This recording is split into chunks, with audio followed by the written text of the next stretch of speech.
Mama, we made it. Bang, bang, bang, bang, bang. What it do now?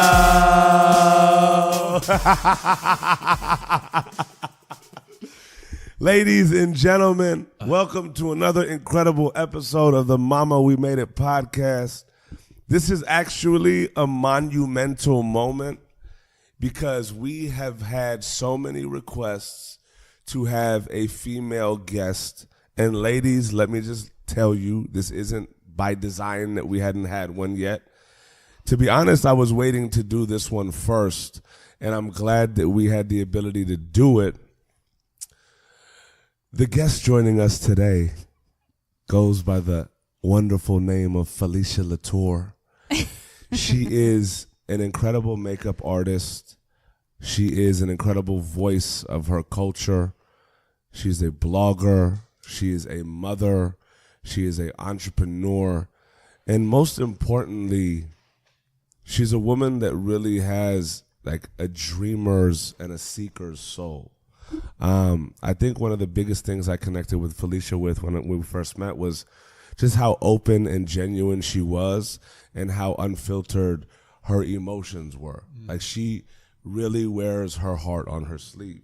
And it's beautiful to see somebody do so with such conviction, because that level of vulnerability like really drew me in, just from a standpoint of, man, like, she is super cool. You know, Felicia, thank you so much for joining us. Thank you. Thanks, As the guys. first female too, very, very awesome. No, this is an honor.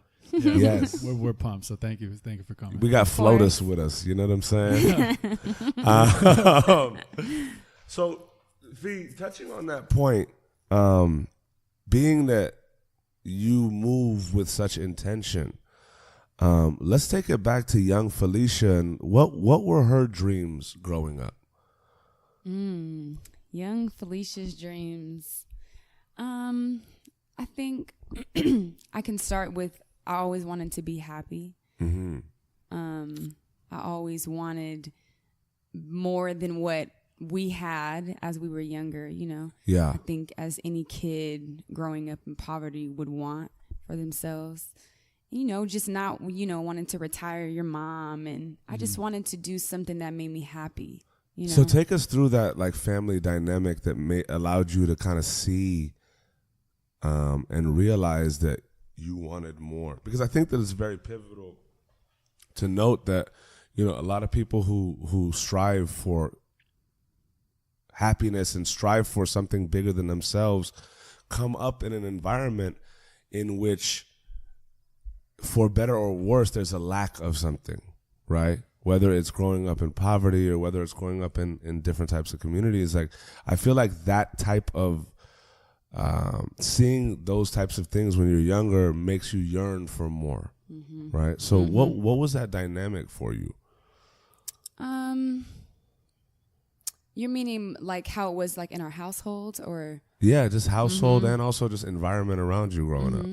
Well, I think, I grew up in Stockton, California, Okay. which is a very small town. Shout out to the in Bay. It's like, California, that's right. like low-key the Stop. outskirts. We're of the far. Bay. We're Yeah. far, and we're a city that's small and there's not a lot going on. You know what I mean? And with not a lot going on, that also leads to people doing things that are dumb, like killing each other or drugs or whatever it is. I have a single mom with us 3 kids. Wow. So it always made us want more. I'm the middle child, but I'm basically like the oldest one. Nice. Because so it was almost like me and my mom were kind of like the two parents, even if there was a way that like I couldn't work or something because I'm too young. But I just think emotionally, you kind of take on a lot because you don't want to see your mom like struggling. But it definitely makes you yearn for more. Like, that's why I keep going, because I'm like, I never want to be in that space or have a child that feels the pressure of an adult at such a young age. Like, that's not tight. Like, that's not our job. You know what I mean? You felt that at a young age? Totally. Yeah. Just pressure of like,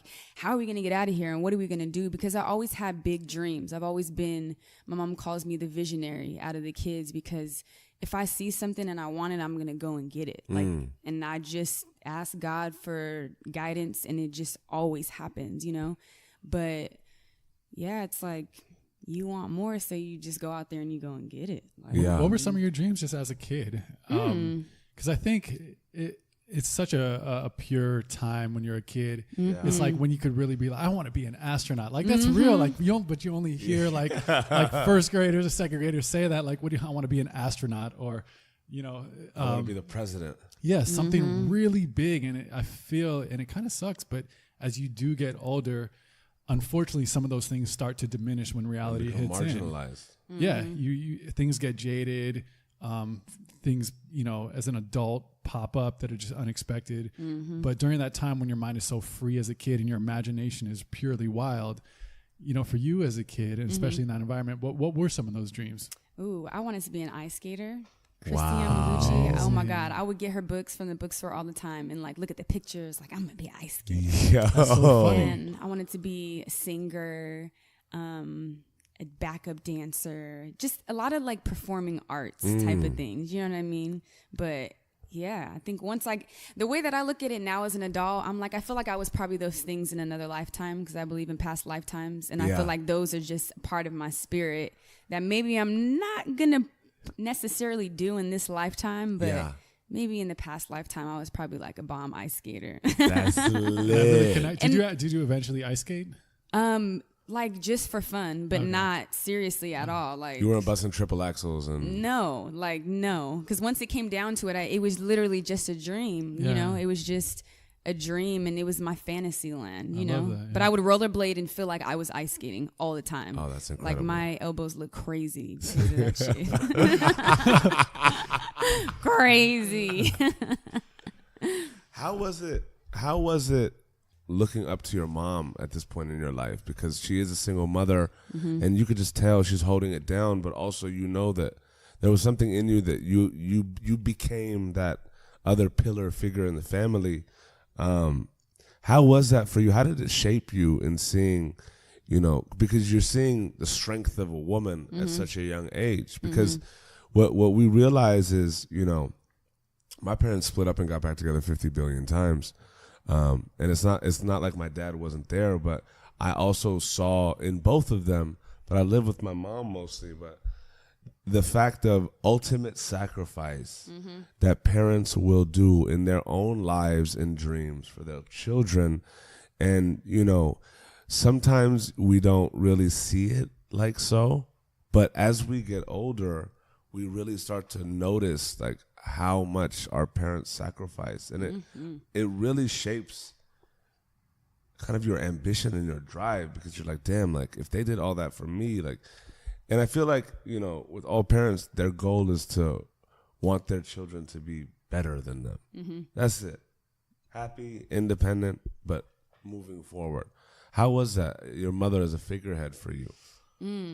She's my mom. Growing up, I would just watch how she moved. It was always like wake up 6 a.m, go to work until 2 p.m. or she works overtime, which was usually get off at 10 p.m. Wow. She just like clockwork. And then on her days off, we would kind of just chill. But she's definitely, especially with my work ethic, I notice I'm a lot like her. Because even Peace would be like, Mommy, are you working? And I'm like, yeah. But it's like, you want to be able to give them everything. Like, I want her to go to a bomb, like preschool and kindergarten, And I think education is so important. So it's like, you're going to hustle to make that happen, Absolutely. And when I look at my mom, I'm like, dang, she did put a lot on holds. And even me as myself, like with Peace, there's a lot that I do, but there's also a lot of things that I don't do, because it's like, if I do it, I know that might end up like hurting her or taking more time out of my time with her. Yeah, every decision becomes about the child at that point. Everything, like there's no more you. It's us. Yeah. And the family. Being, and us being child focused. Being a mother at that moment, did you and having a kid, did that help you better reflect from when seeing it from your mom's stance? Because I feel like when people become parents, my friends that have become parents instantly be like, oh my God, I have the most gratitude for my parents. Like these diapers, is like even at the most minimal level of like feeding, caring, watching, changing a baby, that's 1% of the work you put in. They're like, look back, I can't believe I was such a pain in the ass kid growing up. Did you have those, you know what I mean? Like, like I would have slapped my ass like a million. She grounded me for a month. Fuck that. I would be grounded for a year. Like, it's true. I would have been off this earth. Yeah. Are you kidding me? Like, Lord. But did you have those kind of moments where you reflected on your own mom being a mom? Absolutely. Yeah. Every day I see myself in her, or I see her and myself every single day. Wow. Literally, I'm like, dang, this is my mom. That's dang, so this is my funny. mom. When it comes to my patience, when it comes to the way that I love, when it comes to so many things, I'm like, we're the same exact person. Yeah. Like, it's crazy, right? Yeah. You're literally your parents. It's like, wild. Yeah. Like, my mom is the fireball and my dad is like the tranquil, calm one. You know what I'm saying? And like, it's crazy how when you're growing up, your parents have all these like rules, regulations, and like force down your throat that like, we've lived this life. I'm not trying to tell you no, but we've lived longer than you. And the kids are always hella rebellious. Like, Always. I get that, but you don't get it, Mom. I know Right. more. Yeah, you don't We get swear. it. You don't get it, Dad. Right. They're like, But like, You're so out of touch. It's like, but you get older, and you're like, 90% of what they were saying was true. Yes.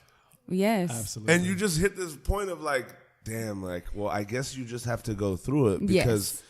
I find myself now being like Uncle Nushi and just like Papa Smurf Nushi, right? And trying to like bestow knowledge upon some youngins. And I'm like, damn, dog, I'm literally saying this and I know I'm dropping a gem, but I know like, you're going to look at me like I'm just some old head. Like, I'm 29, but with a very pronounced receded hairline, but you know what I'm saying? And a Shut very up. strong But beard. I literally just look at it and like, I'm talking to somebody and I'm just like, damn, like I'm coming off like that guy. Yeah. Like, whether you get it or not, like, fuck it. Like, you may find out later, but let me just at least like drop this on you. My sister called me my mom the other day. She was like, you're acting like mom. I'm like, you know what? Yes, I am acting like mom. Damn it, because what you're doing doesn't make sense. Like, Right? do it this way. I'm like, we know what we're talking about. We've been here. How was that being the middle sister, but being like the head of the household, if you will, amongst the sisters? Well, no, so I have Was a it brother. A brother? Yes, I have a brother and my sister Natalie. All So- three of us grew up in the same house. Got it. But it's always been like that. It's always been, I feel like at least since I could walk, Yeah. because at then you're not capable, but it's always been like, that's all I know. Yeah. I'm like, it's always, it's always. So let's take it to when you started developing like your passions, and kind of formulating the ideas of what your career path would be. Did that come naturally to you, or was it more of like very explorative? Definitely very explorative. Okay. And I feel like you can be talented at something, but I feel like you still have to work at it. You know what I mean? Absolutely. And there was always something inside of me that enjoyed makeup, like since I was in middle school. But did I think I was going to be the makeup artist I am today? Absolutely not. Like at that moment I didn't, you know, but it was definitely inside of me already. It just kind of just needed. So you kind of fixing knew early on that you really had a passion and a love for makeup. I think arts. Yeah, I think just arts, like performing arts and Got it. colors and coloring and just anything that's like appealing to the eye, you know. When did the arts become more focused? Like, when did makeup become something that was a little more attainable? And also, when you kind of made that decision, right? Was it perceived like, because when you think of makeup artists, especially thinking of like, you know, from a mother or family, like parents' perspective, they're like, well, okay, like cool, but are you? Can people survive that way? Can you have a career Because as a we makeup weren't artist? we're not in that we weren't in that day and age yet where it's like super internet takeover. Now different careers like that are just put on blast spotlight because you have, you know, different mediums in which to put the craft out, and it's given such breadth to the ability of whatever the creator or artist is. But what was that like? I feel like. Wait, make your question small. I'm a very loquacious motherfucker. So when did makeup become real for you? Okay, so I was going to school for dental hygiene. Okay. Cerritos Community College. Cerritos Auto Square. Yes. Okay. I think that's like right across the street. Yeah, literally. There's two things in Cerritos. Literally, right. you hear Cerritos? The college right. and Cerritos Auto Square. Right. Of course, they're across the Right. street. You pass that street, you're out of Cerritos. Yeah. Right. That when I first moved to LA, I was like, "What you mean? When did you move to LA, by the way? In 2008, 3 weeks after I graduated high school. Got it. Mm-hmm. You went to high school in Stockton? Mm-hmm. Okay. No. So I'm sorry. I went to high school in Ripon, which is like 20 minutes away from Stockton. Okay. Wow. Another really, really, really small town. That's wild. So we went from like middle school had like, maybe like a couple thousand kids in Stockton. But when I went to Ripon, it's the smallest town. There's like two high schools, private, public, and then like 2 elementary. Like I literally just had a mental image of like a lawn gnome holding the city limit sign to Ripon, like the little leprechaun holding the welcome to Ripon, like the leprechaun's like brother that never made it to the limelight. You know what I mean? Side note, sorry. I knew. Thanks for the visual. I appreciate that. That was good. So what made you move to LA? Was it something that you always knew you wanted to do, or I just knew I wanted something different. I knew that I was different. I knew that I barely paid attention in school. Yeah, like, let's be honest. I just tried to get a 3.0 because I knew that my stepdad would help me with buying a car. I'm like, I told him, I was like, I don't want to do this because I just I was into talking and interacting with humans and talking about real spirituality and just doing real things. Did you feel like you were a unicorn in your community? Half unicorn, half I fit in because I was homecoming queen. So I wasn't too isolated or too not, I guess, like quote unquote, like cool. Yeah. But I'm still a hermit crab. You know what I mean? So it's like trying to find balance between those two. Yeah. Mm-hmm.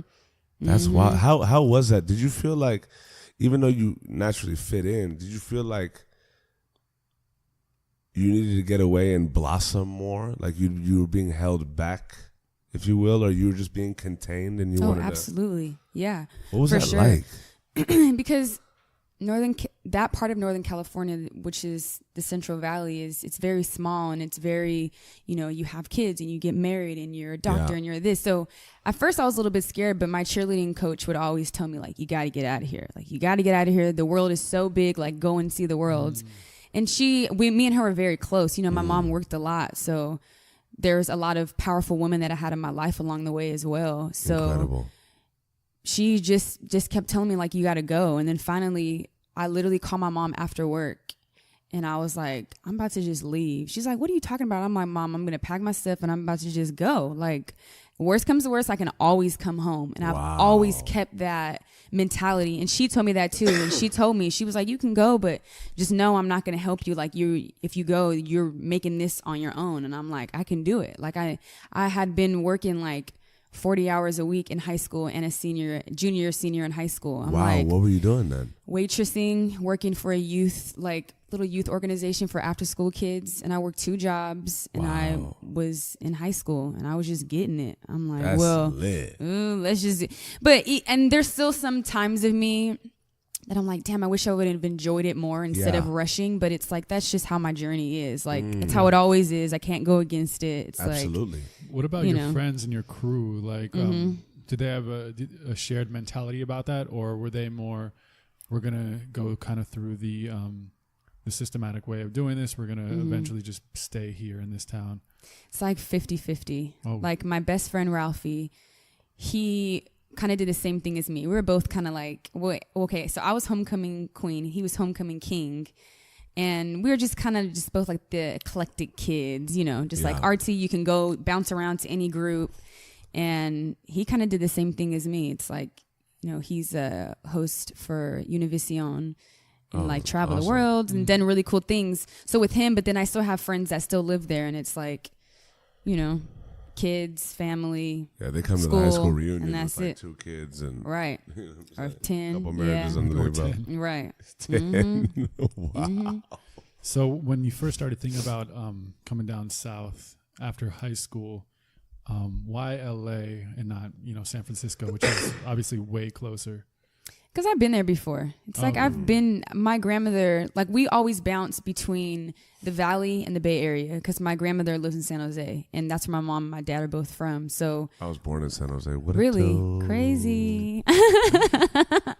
And I went to middle school in San Jose, so it was like I've been there. I know what it is. I know what the city is like. I'm like, I want to go to Hollywood. What was your thoughts about LA? Like your premonitions about, was it stereotypical? Like, I'm going down there, see Brad Pitt, Angelina Jolie. You know what? You have to think about it this way too. Like, the internet wasn't that booming at that time, so you can only know like what people say. But there wasn't a lot of people that were visiting LA by any means. Like, I don't think any of my friends have probably ever been to LA when we were in high school. That's wild, yeah. Had one cousin that went, and I'm like, oh, that's cool. But we didn't think, because we're a small town, It wasn't like super dreamland. Yeah, you don't pay attention to it at all. It's like completely different. So when I came here, I'm like, whoa, what the hell is this? Like, this place is different. There's like cameras, and there's movie stars everywhere, and there's artists everywhere. It's like everybody's their self, and it's not everybody, but majority of the people are themselves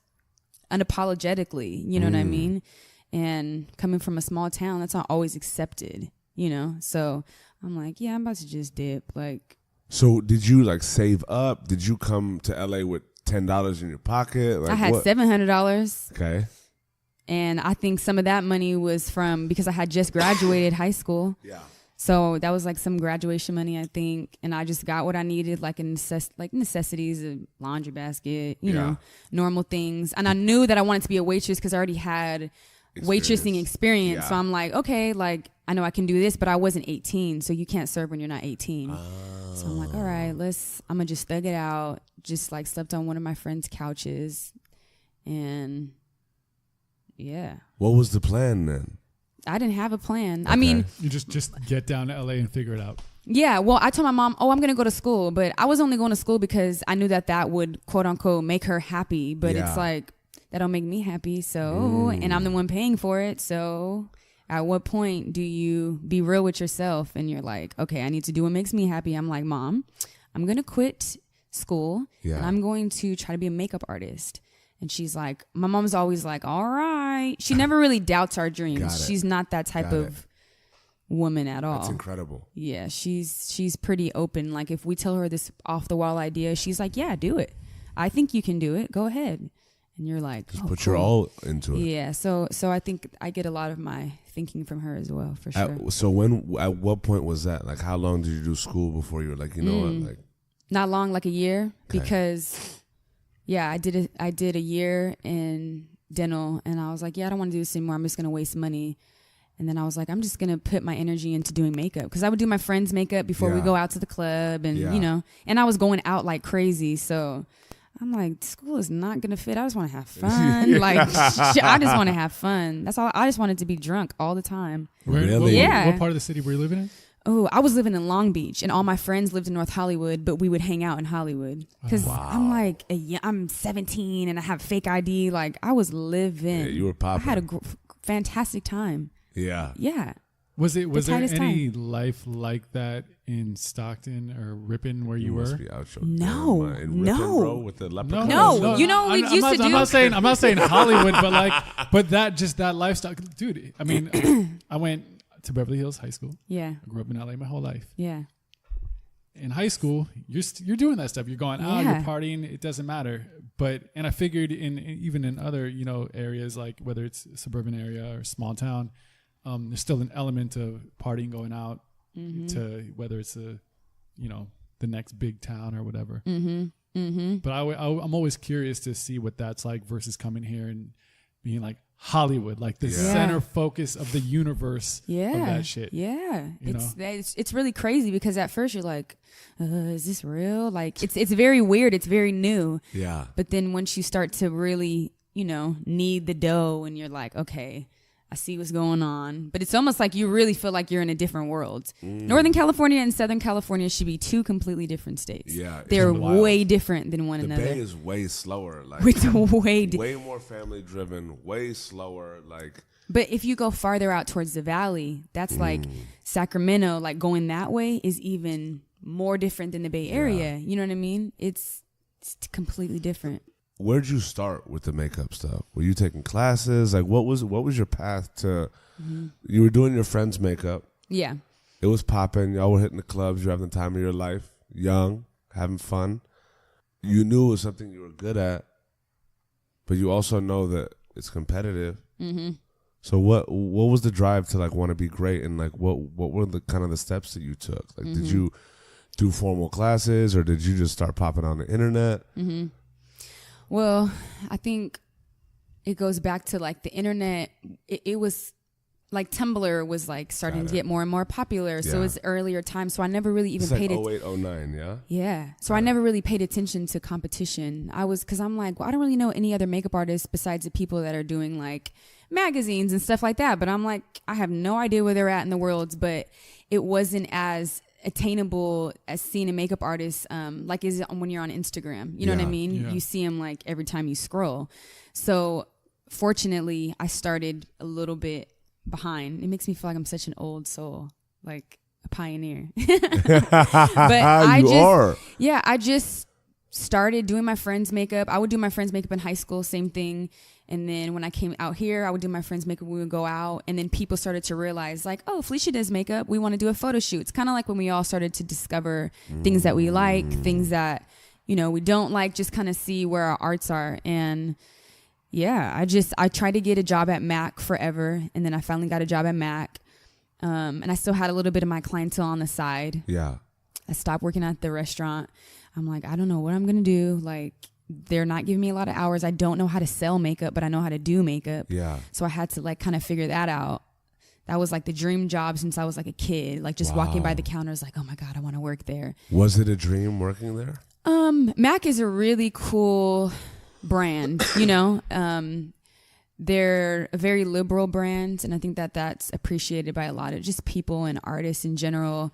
But I think I got what I needed to learn from them, which is because I've never been to a makeup school. They taught me like how to clean brushes and the certain parts of brushes. So what I needed from them was more of education, you know, and you're getting paid to learn. Right. Exactly. And then I get to practice on all these faces every single day. So that was almost my school. And I had a lot of sisters that, you know, worked at the counter that all were helpful, that have helped me so much with just certain techniques and watching how they do things. Even now, I still keep in contact with a lot of them. But yeah, so I did that. And then finally I was like, I got to quit because I don't want to sell makeup. I want to do art. Like, I'm an artist. I did not know what I was going to do. Yeah. I had probably like 5 loyal clients. And then my first celebrity client was Shamar Moore. Because my thing was like, I want to be a celebrity makeup artist. Shamar Moore. Yes. How crazy, Shamar, how random. Too pretty for life Moore. Too pretty. I'm like, what does this man want me to put on his face? This whole mannequin challenge. I'm like, such a beautiful human being, you know? Yeah. But that was my first client for my friend Sam. That was a photographer. And I think I met him, you know? So then I started to understand the importance of word of mouth because like I said, the internet is not as booming, you know, social wise in this year. So I just kept on fucking running. How was that? Like, take us through that. Like, because that must have been a whirlwind at that time. Yeah. Yeah, go. It's like, so. Yeah, go. Yeah. I was about to say something. I was like, go on. Go. Yeah, you're that guy? No, all right. You're the go. I know what you're talking. I know where you were going. Listeners, like, if you could see my face, I did the. Yeah. And I was like, no, go on. I don't want to interrupt. No, go. I was just being an asshole, yo. My bad. I'm sitting here with like a green light. Go. He's literally holding on to a cliff. He's like, no, go ahead. It's fine. And I'm like, bro, why are you being such an asshole right now? Right. Like, come on. Damn it. What are we talking about, y'all? No, so it must have been, so Shamar Moore, of all people, is like one of your first celebrity clients. You were making his caramel just glisten. Right. All the way glisten. You started realizing the importance of just like networking and word of mouth because, you know, the internet wasn't popping. So what were those like because that must have started to be a whirlwind. Like you had your little loyal client base. You're starting to meet photographers and different makeup artists and just like being called into shoots. And, you know, it's such a fruitful time because you've gotten your technical groove. You've been doing makeup on a lot of people. It's like it's becoming, right? Mm-hmm. You have that like foundation, and now it's just about running, right? What was that initial period like? Like, take us through the different clients and just the different experiences that you had doing makeup. Like, I'm sure there was times you got into a situation like, what the fuck am I doing here? Yeah. Dealing with different types of people, but then like building your own confidence and how these things kind of play out. I think, you know, number one, I work with a lot of really dope women, like a lot of older women that, you know, I have one client, her name is Amber, and she teaches me so much about just business and like, you know, the way to be. And my girlfriend Ariel that works with Janae as well. They just teach me so much about business. So I'm able to learn from them, and I'm still learning every single day. But when I first started out, first of all, I didn't charge anybody within like the industry for the first year of me doing makeup freelance. Like, really? Yeah. Cause I was still working. Intentional? Because I felt like, this is my first year. Like, let me get good enough to where I'm confident enough to say, this is my art and this is what I want to charge you. You know what I mean? And I was still working at the this is when I went back to the restaurant for a little while, because I was like, okay, I left Mac, have a little bit of clientele. They don't need makeup every single day, but I have to do something to be able to pay the bills, you know? So I just kept juggling that, but most of my energy was going into doing makeup. Yeah. And then my girlfriends would want to go to Vegas or go to Miami, and I would just be like, no, I got to stay here. Like, I got to get work. Like, I hustled. Like, I missed out on a lot of fun times, even though I had a lot of good times. But because I was just so dedicated to this vision that I felt like God gave me, and I know that I can achieve it, but it takes discipline, and it takes, you know, just being on top of your shit to really make it happen, you know? And you had that instilled in you at a young age. Right. Yeah, exactly. So, you know, I just used that same blueprint that I saw my mom doing, that I'm like, I know if I keep on working hard, I'm going to eventually get there. And, you know, So I went from... What was that like, that first year of not charging? Like, when you started transitioning into asking for payment and also like establishing your prices, kind of, you know, asking around, seeing what people are making. Did you ever feel like, okay, how do I position this where I'm not getting taken advantage of? And like, how do I break from this shell? Because I feel like in all these endeavors, the pay your dues element is there, right? But it becomes a pay your dues and know your worth at the same time, right? And it just becomes a murky area for especially when we're so young in our paths. How was that for you, that kind of like transition into, okay, we're starting to get regular work now. I don't want to be at the restaurant anymore, so now I'm going to put a value on my work. Yeah. It was interesting, but a lot of my clients helped me. They helped me understand, you know, like I would say, oh, my price is, well, I think when I started to charge was like $65 or something like that, you know, and that's like for a full glam, you go out for the night. And some of my clients would give me $100, and then I'm like, okay, well, maybe my art is worth $100. So then I bumped it up to like 75. And then they would go higher. And so I'm like, okay, so they kind of helped me understand my worth, you know, and that still happens now. Like, I'm still learning in that area 100%, you know. I think just as an artist, me constantly growing. And I think the hard part is a lot of people get caught in the illusion of like, oh, well, this is makeup and you're having fun. But it's like, no, but this is how I feed like my child. And even though it looks super cool, but it's still my job, you know. I just have a cool job that I get paid for, but it's like, this is a business, you know? And I feel like I've gotten to a really great space of respecting and loving myself enough and my family enough. Because if I don't charge someone, then I automatically am like, if I don't charge someone, like that's taking food off of Peace's plate. Like, no. And when I think about it like that, I'm like, no, this is what it is. You know, you just got to be firm and have something. I think having something to live for does make a big difference as well, you know? Absolutely. Yeah. When you transitioned, going back to what you were saying, just, you know, kind of starting, you working at the restaurant, you know, but having that discipline start, was that tough living in LA and kind of changing your state of mind, going from going out, partying in Hollywood, being excited about living in the city? You worked for Mac, a massive store. I mean, the place to be. When that click happened, how was that part? Was it really challenging? Was it a struggle at that time, or like kind of locking down and putting in that real work, which also comes that real sacrifice? Yeah, it was definitely hard. I think one of the harder parts was not being able to see my family as much as I wanted to, my mom and my sister, you know. It's like I wish I could go down there all the time, and it's like, I know Mom, I know Nat, that you guys want to see me, but I'm like, I'm grinding because I see this vision and I know that it's going to happen, you know. And it's like, I think that's the hardest part, is just having to be away from your family, you know. Even now with Peace, like I wish I could be with her 24/7, but I'm still my own individual and I still have to walk on my life, you know, my journey. And it's like, so just finding that balance, you know, to where I'm not beating myself up or feeling bad about it, you know? Yeah. Did you ever feel or have moments where you were discouraged because of how competitive the industry is? And, you know, I could, I guess, compare an analogy to like music, where if you're an artist and you're grinding and grinding and grinding, and it's just not panning out, or it's just taking way longer than you thought, and those moments of feeling broke just start to sink in, and you're like, maybe I should do something that's a little more secure. Maybe that once dental path kind of sounds nice right now. I just need that paycheck. I need some security.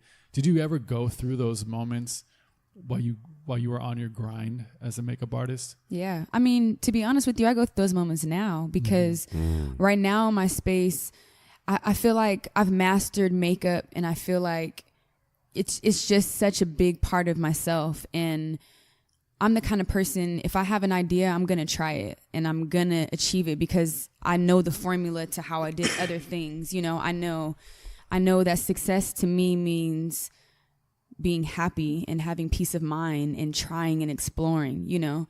Of course, the money part comes along and we all want to be, you know, live comfortably, but it's like when I'm trying things, that's when I feel successful. But that's incredible. You know, because it's like, especially right now. Especially right now. Too scared to even try it.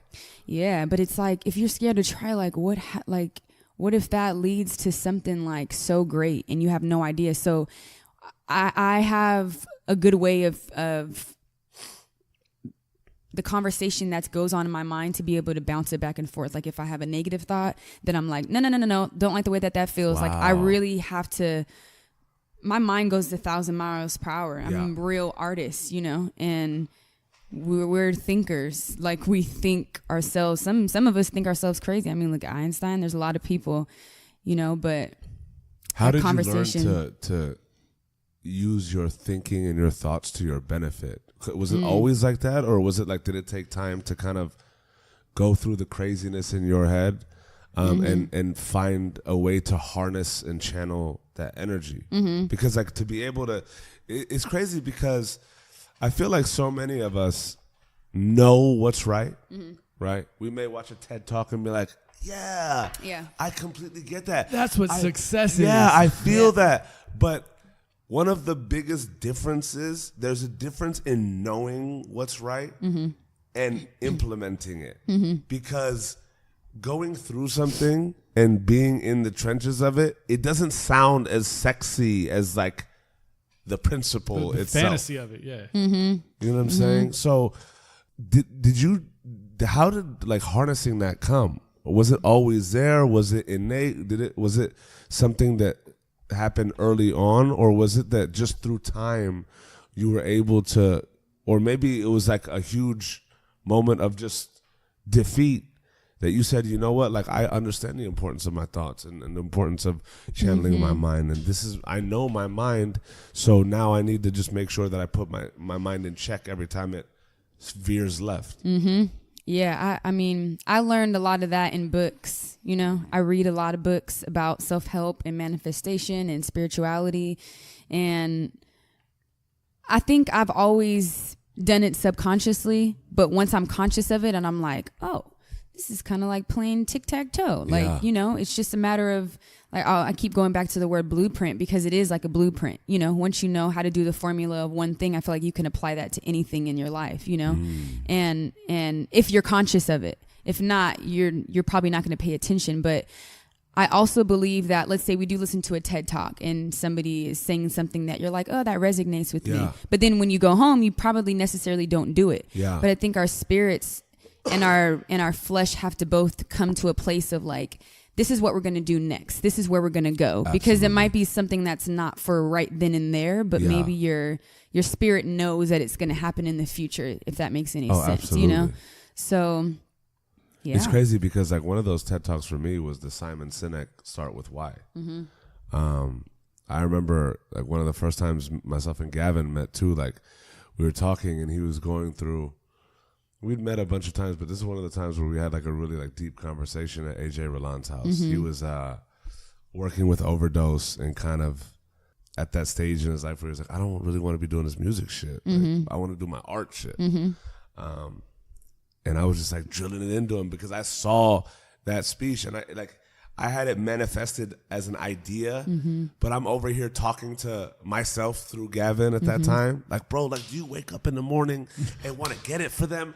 Do you like, you got to love this shit. You got to wake up and want to run out. And I'm over here in my head like, believe yourself. Believe yourself. You got to do this too. Yeah. You know, when you talk to people. And, yeah, you're talking to yourself. Yep.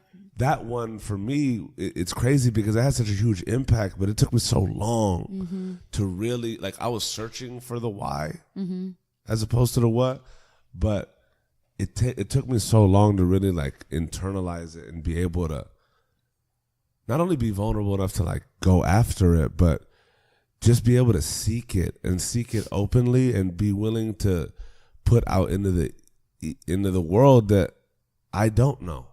These things. Yeah. Can somebody help? Yeah. Because I'm helping everybody else and I need something right now. Like I need somebody to talk to. Yeah. I think that goes to this new thing that I just started with myself is like self-inventory. You know, like you have to when something makes you feel like sad or uncomfortable or just emotions that probably don't leave a positive effect on you for the moment. It's like you have to pay attention to that and honor yourself and love yourself, you know, and trust yourself.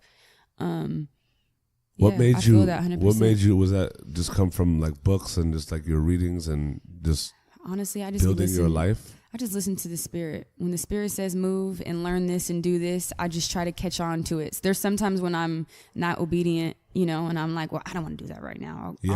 I'll deal with that later. Or I'll deal with this thing. Yeah, I'll do this later. But for the most part, I ask God for guidance, and sometimes I get an answer, sometimes I don't get an answer. But when I do, I try to move on it as quickly as possible, you know?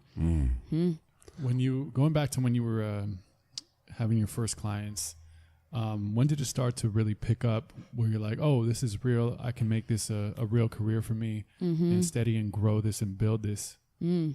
Honestly, like, as soon as I got Shamar Moore as like a celebrity client, that's when it started to start moving quickly. It wasn't like in 2 weeks it was booming. It was like every 3 months I would get like a cool little new amount of clients, and a lot of it was word of mouth. You know, once I did one person or one shoot, it was like they referred somebody else. You always met one. Anytime I was on set, I would always meet one person there that I would always end up doing their makeup. Wow. You know, and that still goes for today. Like, it's crazy how intimate makeup is for people. So like you literally are giving somebody their face that they want to see, right? I mean, you know, everybody has imperfections and I feel like that's what makes us perfect. But when somebody goes to somebody for makeup, it's a very like special thing. Yeah. Like you have to have trust, and it's just kind of like there has to be a deeper connection if somebody's going to let you glam them up. Yeah. right? Yeah. How was that for you? Because like I feel like you're built for that, just from the standpoint of like, not only are you an artist and great at your craft, but you just have the ability to connect at a deeper level with human beings. So I feel like, just like with dudes and their barbers, you know what I mean? Like, I feel like women and makeup artists is like very similar in that you just open up to people. Like, how have those conversations been, and how has those relationships been, being so intimate with the people in which you're working on? That's why I keep on doing it, is because of the human connection. Like, I love psychology. I love human behavior. Like, I love that shit. I like live for just connection and talking and understanding and relatability and being vulnerable, because as soon as somebody gets in my makeup chair, I'm like, I'm going to tell you something that's about to change your life, or you're going to tell me something that's going to change my life. Like, it's an exchange of energy. And there is a point in my career, I would always be afraid to tell people no. I would just be like, oh, I got to do it. Like, it's a client. But even if I wasn't really dealing with their energy, it's like, really? Well, her energy, like, she makes me anxious, or, you know, she makes me feel uncomfortable if I'm doing her makeup. But I got to a point where I respected my art and my space enough that I'm like, if I don't like your energy, I'm not touching your face, like, period. Because I have to, like, this is such a spiritual practice, and it's such a beautiful thing that it's like, if you don't understand that, then we just can't, like, I just can't do it to myself or you know. Did it take a long time to get there, or? Yeah, because it's scary. You're saying no to work. You're saying no to your only income, you know, but I just had to have faith in God and in myself that me being picky with my energy and knowing my worth, like you said, is like, I'm going to be good. I had to read, I think Kanye has like a little baby table, like a table book, like, or what is it? Like a coffee table book, right? Okay. It's like a little small one. And he just has like random little quotes in there, like little things. I'm like, but that shit is powerful, because I read in that book, it was like, you have to know your worth, like how much to get paid. Like, you got to know your worth, you know? And once I read that book, I was at my friend's house in Koreatown. And I was like, damn, like, it marinated for a long time. And I'm like, once I started to do that and understand that, I'm like, oh, I'm valuable. Like, people do need me. And if you don't see that, then I don't know what to tell you. It's weird. It's weird. I think a lot of people undervalue themselves naturally. Yeah. I do. I mean, I'm sure, we've all experienced that. Shit. It's weird, because I often would get confused about it, because I didn't know if it's one of those things, because you're so desperate for money that you don't want to lose the opportunity by charging too high. Yeah. But, and two, maybe not being super confident with your stuff, with your skill or your service.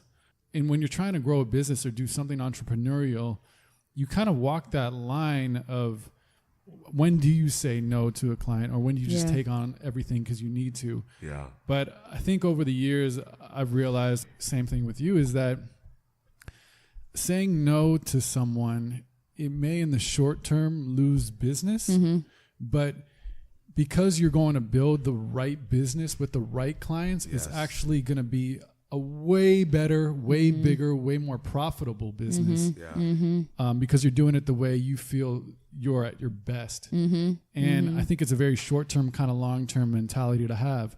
And I think saying no to the wrong opportunity that's not going to be beneficial to you, or make you feel like shit, or you don't want to do, I think those are like very, very valuable moments. I feel like no is also like saying yes from the standpoint of, it's a decision being made, a conscious decision, right? If no wasn't said when it needed to be said, your life would take a different path. Right, totally, so absolutely. That no can take you into a totally different path. Yeah, it's like moving with intention. You know what I mean? Because those yeses could clog up the lane, but like that no, it may be seen as a loss, but it's really a gain, because that no is an outlet to somewhere else. That's a beautiful observation. Which is funny, because often the no doesn't have to do with money. Like if someone's like, oh, I can only afford this, I don't think I would really say no to someone. Right, absolutely. If I really like fucked with them and really like believed in them, and they maybe don't make money or whatever, it doesn't matter at all. Like, but someone could, provide a lot of money, but be a total asshole. Mm-hmm. Yeah. Like, no, I can't do this. Like once, I know. when your job is like, it's because it's a delicate dance. When your job is your passion, Mm-hmm. and it's an art too, which is also a very weird space. It's a delicate thing. You don't want to like wake up and hate that. Mm-hmm. You don't want to wake up and be like, fuck, I hate doing this because I hate the people I'm working with or working on. Especially in a creative element. In an intimate, creative place that like you can make money doing so many different things, all the jobs you've had. Mm-hmm. If you really needed to make money, you could go out and make money. Right. I'm like, I can go be a waitress somewhere. But we're talking about building your career and building your business. So I think that's a really important moment.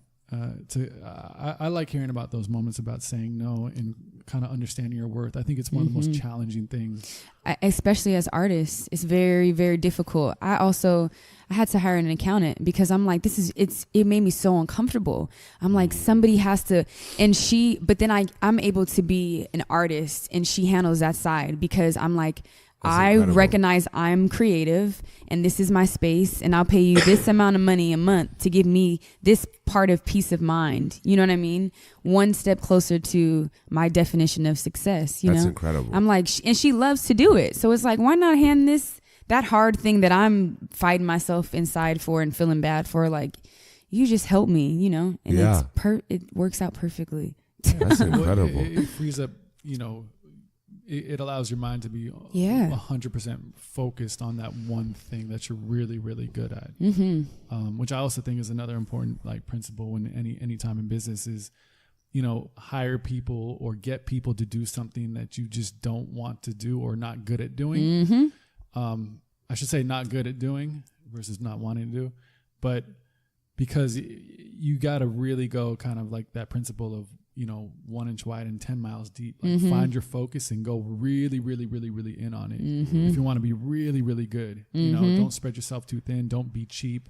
Don't not ask for help or not ask for, support or hire people, Absolutely. I agree with that 100%. Yeah. When did you and Janae meet? And how did that relationship happen? Was Jhené really established in her newfound solo run, or was it like you guys had known each other when she was, coming back into the limelight? Because one beautiful thing about Jhené is that when she first started coming back, it's like really beautiful voice, doesn't translate as well in the live performances.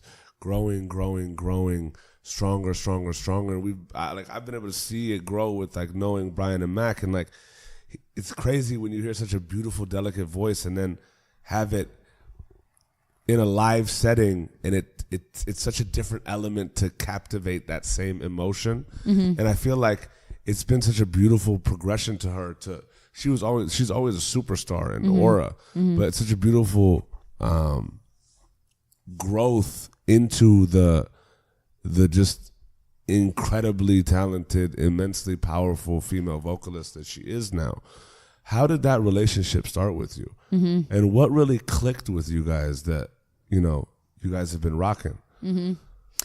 Well, I was the fan of Janae when I was in 6th grade, like B2K days, like back in the day. And I've always like, oh, I feel like I know her, I'll buy the magazines and like pull out all their posters. And so I definitely have been following her for a while, and literally I remember I was in my car and I think I was like 5 or 6 months pregnant and her song came on the radio. And I was like, I would love to do her makeup one day because I feel like I could really master her look. Like she's a very beautiful girl and she just has like these really awesome features that are different, but she's also very natural. And I'm like, I feel like I can definitely have fun with her. Then like literally maybe a week and a half, 2 weeks later, her management called me and they were like, Janae needs a makeup artist. Can you come out and do... Was this random? Yeah. Oh, yeah. This was random. Wow. But the crazy thing is Gavin knows Ariel, which is her manager. But I called Gavin and I was like, I just want to tell you a thought. Don't say anything. Just kind of let God and let the universe kind of do its thing, But one day I'm going to be doing Janae's makeup full time. Like we're going to be doing dope shit. And that's exactly what happened. Literally. Wow. I was driving down Fairfax. I told Janae this story, I think like probably 4 or 5 times. I'm like, this craziest shit is like, obviously my spirit led me to this moment, but also there's so much beauty and manifestation right here. You know what I mean? And really listening to that voice and trusting that voice of like, go and get it. It might seem impossible. Then fucking 2 weeks later. How important is that? 2 weeks later. That little voice. Yeah, you got, that's your guide. Yeah. That's your guide trying to get you through life. You know what I mean? You got to listen to that thing. when you For real. When you brought up you know, you can do a lot of cool things with her look, like really feel like you can add to that. I'm kind of curious about your vision and how you approach makeup in terms of, because look, being a dude, bro. Dude, bro. My education on makeup is very, very limited. Yes. Right. I actually put a lot of foundation on. You have no idea. Yeah. I kind of was just talking for a second about the craft of it. Yeah, the craft and your creative kind of vision as an artist doing this. What do you, when you see someone or when your approach to someone? Because when you said that about Janae, I was like, oh, that's interesting. You already kind of had a thought about what you could do for her versus, again, my uneducation would be like, you know, she call you up, tell you kind of what she wants, but it sounds like you kind of take the lead on. And are part of that process of see it in advance. Yeah. What's your creative process? Well, definitely one thing that's good about Janae is in our relationship, she knows how to speak the makeup language. So she's very easy to communicate with. She knows what she wants. She knows how she wants it. And she challenges me every single time I go and do her makeup. Because it's always like, let's do this and let's do that. So it's a creative effort. And there's days where I'm like, oh, Janae, like this is really hard. But she really pushes me to be the best artist that I can be, because when I do it on another person, I'm like, oh, this is a piece of cake. But it's because the week before, Janae challenged me to do it as perfect as I can get it, you know? Yeah. And she's successful. She knows what she wants. And that's actually easier to work with instead of somebody being like, I don't know what I want to work with, you know, I don't know. So when I think about beauty, I definitely don't see a lot of makeup. There's some clients that I've seen and I'm like, oh my God, your eyes are so beautiful. I just want to put chapstick on you and that's it, you know, and that can be my touch of makeup. Or somebody has bomb eyes and I'm like, I just want to, it's almost like I like to enhance what somebody already has. And I don't like to go against it, because there's people that, you know, would get in the chair and it's like, I want to look like Kim Kardashian. Well, guess what? You and Kim Kardashian don't have the same eye shape and you don't have the same nose. You're not going to look like her. But if you're saying you want a flawless type of look, we can do that. So my biggest thing is there's times that I've had clients and I have to tell them like, look, this is what you want, but I can't give that to you because I'm not that kind of artist. And I know my ability and I know what I'm good at and I know what I'm not good at. That has to be well received though. Like they're always like, you know, thank you for telling me, but it's like I have to, because you're going to be unhappy and then I'm going to be frustrated with you. And I'm like, I'm not even trying to go there. But look like Kardashian. And it's also kind of, you know, important to think about that for your reputation. You don't want to say like, just be a yes person that says, yes, I'll make it happen, and then you do it and you're like, and you fall short because it's really not what you're just trying to please the client. Right. You know, so it kind of like you want to make sure you're going to put in the best work as well. But do you have the way you approach makeup, do you have a lot of input in what you think would be just amazing for people, or is it more a collaborative process? Yeah, or usually, does it depend person to person? I mean, I just give them an option. I'm like, you got a picture you want to show me that you want to look like, or you want to just let me do my thing and be creative? And when I say that second part, people are like, do what you want to do. Because I think some of them probably have. They know it. But when I talk to them with power and I talk to them with confidence, they're like, go ahead and do what you want to do. Because it's like you're choosing me and you're paying my price for a reason. Yeah. You know, and I mean, I don't know about other makeup artists, but I see myself as a fine artist when it comes to makeup. You know, it can be so minimal and it can be so extreme. It's like, it's just how I'm feeling, how you're feeling, you know. but I always vibe out with people's vibe, you know, and what they like. I'm like, tell me a little bit about yourself. Like, where do you work? And because you can kind of tell what kind of girl wants There's what. a lot of like information to be gleaned from that. Yeah, totally. I'm like, so what don't you like about yourself, or what, you know? And they'll be like, well, my nose is like a little bit this, and then while I'm doing makeup, it always seems to be the thing that they're so insecure about is the most beautiful thing about them. A lot of women that have like really big eyes or big lips, they're like, I'm like, oh my God, your lips are so perfect. Like, it's so crazy. Your lips are in trend, you know, just like jokingly. And they're like, oh my God, really? I would always get made fun of. So it's such a like self-esteem thing at the same time. You know, when I'm doing makeup, I take it on a deeper level, you know. I think that really plays to your benefit in terms of just a craftswoman in your love of psychology and human behavior and just like people in and of itself, because you wouldn't be able to connect with your, I guess, canvas, if you will, as deep and have that kind of appreciation for it if you weren't willing to like understand it and the finer points of it. It's crazy because like it truly is a fully immersive craft, and for yourself to like, I love it. Like, that's so powerful to me for you to be able to say, like, you're a fine craftswoman, like an artisan at this point. You know what I mean? Like, it's not just a job. It's not just your passion, but it's like I love the fact that you hold yourself in such a high regard now as a culmination of your experiences. So you started working with Jhené when you were 5 months pregnant? No. I started working with her. No, okay, so. Oh, you said that you wanted to work with her. I think I said I wanted to work with her like.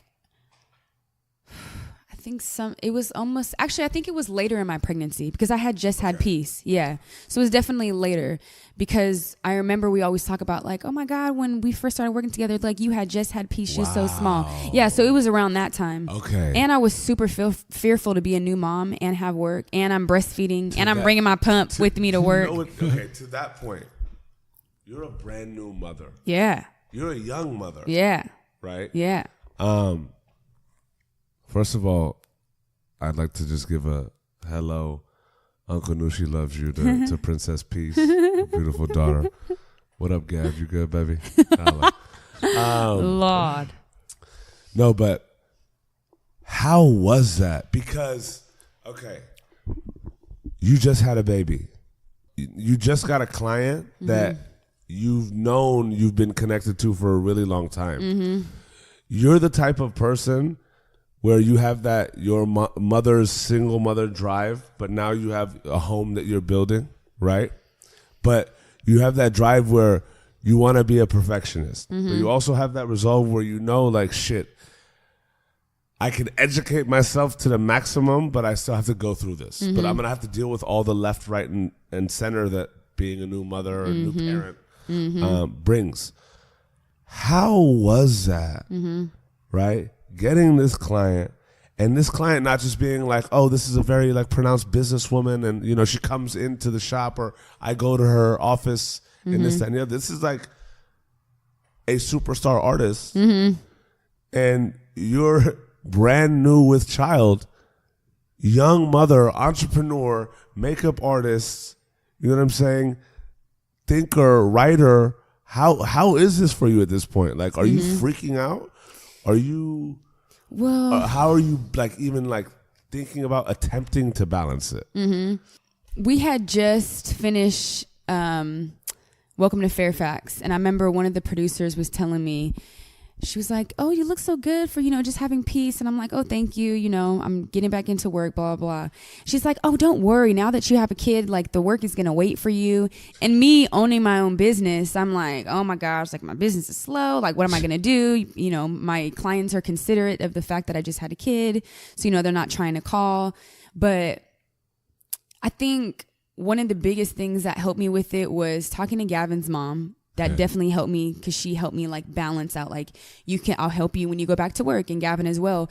But I have a boss that has a daughter that understands everything I'm going through. You know what I mean? That's telling me like what I'm feeling or what I'm going through with peace is normal. You know what I mean? So that is another thing. That had to be beyond comforting. Oh, and I think that is so meant to be. You know what I mean? Like that's not really heard of. Like, you know what I mean? I get this, like you're saying, I get this superstar artist that I've been watching since I was in middle school. Yeah. And then now we're talking about our kids and you know what I mean? It's like, that has to be trippy. Well, yeah. It's trippy all the time. Like, especially pieces like, Mommy, you gonna do Nene makeup?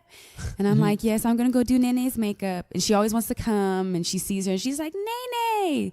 So it just turned into like this family thing. You know what I mean? And absolutely. Just when you get to that mother level, when you relate with other moms, moms be letting all the guards down. Yeah. Like, the mom community is the shit if you're in the right community. You.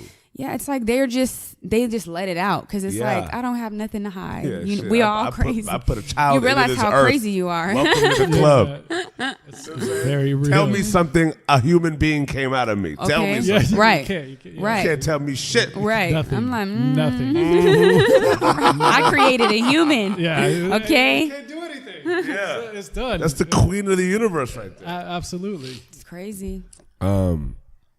Okay, I want to pause this for a second. I gotta go to the bathroom. And we're back. But you didn't know that because we edited it. But now you do. Knew she had to go to the bathroom. You know what I'm saying? Chopping. Had some tacos el galito. I hope you washed your hands. I did wash my hands. Good. I actually am one of those guys that like wash my hands every time. Like I'll be giving the side eye to cats. Right. Like, ooh, you dirty. Out. Like low key, I want to be like, oh, you just gonna walk out? Right. Or where are they sitting at? I'm looking at them the whole time. What are they touching? Oh, are you about to shake a motherfucker's hand now? Dude, okay. As a kid, I was like, I didn't really wash my hands as a kid. Yeah. But as an adult, you're like, it's a game changer. If I look at the bathroom, I'm washing my hands. Yeah. And there are some people I'm like, there's a bathroom over there, and I gotta wash my hands. Right. It's crazy because there's some people that like it's just ingrained in them that they don't. Mm-hmm. And it's like, even at work, like there's a few people that I just know don't wash their hands. And in my head, calling people out. Right, here we go. Hey, oh shoot. No, I'm not naming no names, XYZ. But it's like crazy because you're like, bro, like you don't wash your hands. Like I don't want to dap you up. Like when was the last time you went to the bathroom, bro? Oh my God. Damn. Right. But back to the basics.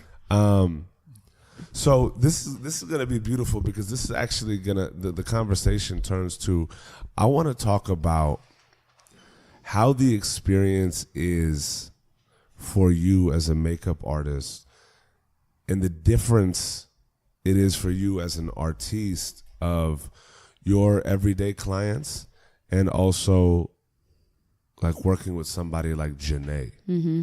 How is that different for you and how do you manage those expectations, if you will?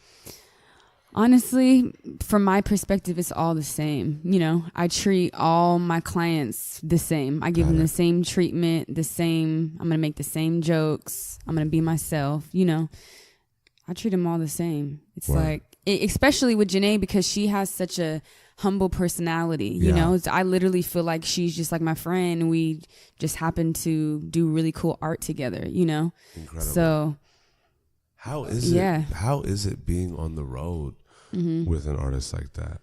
Like that? Yeah, it has to be incredible experiences. Yeah, I've always wanted to travel.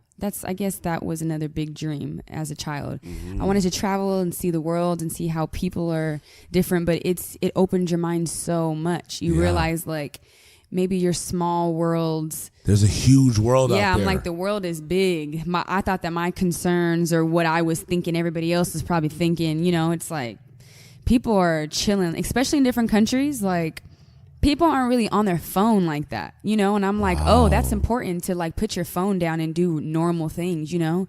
And it's like, it definitely opens your eyes to like, you know, a different perspective. And especially when we went to South Africa, it was like you literally see it look like feed the children type of things, but like the people are happy. Like they're not upset or, you know, of course everybody wants to be different or maybe what they see on TV. But for the most part, like that's kind of like their day to day of what they do. And to us, you know, it's sad, but it just shows you what you have back home. Like, be grateful. You know, each place teaches you something different, you know, but it's helped me free my mind.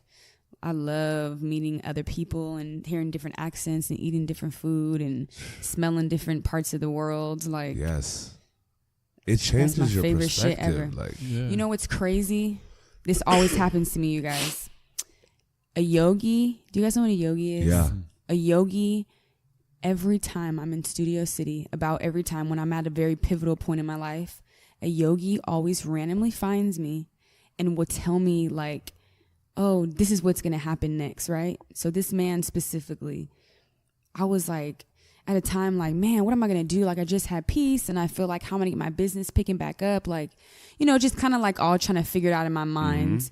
And especially because I had just went through postpartum depression with peace, which was like hell. What's and back. that like? Yeah, what was that like? Lord, that part is very difficult. But let me tell you this first part first. Okay. So this yogi comes up to me and he was like, you're going to be traveling the world. Like, don't worry about it. And I'm like, Out of nowhere. Out of nowhere. Where was this? Like, I was sitting at, what's that burger place on Venice in Studio City?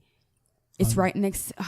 It's like a famous burger place, like not Uno, but Umami Burger. Okay. Sitting outside eating a veggie burger, and this Indian man just came up to me, and he was like, "You're gonna be traveling the world," and he said some other things that hasn't fully happened yet, but I know it is, so I don't want to say it. Okay. But he was like, "You're gonna be traveling the world." He was like, "You're gonna be traveling a lot."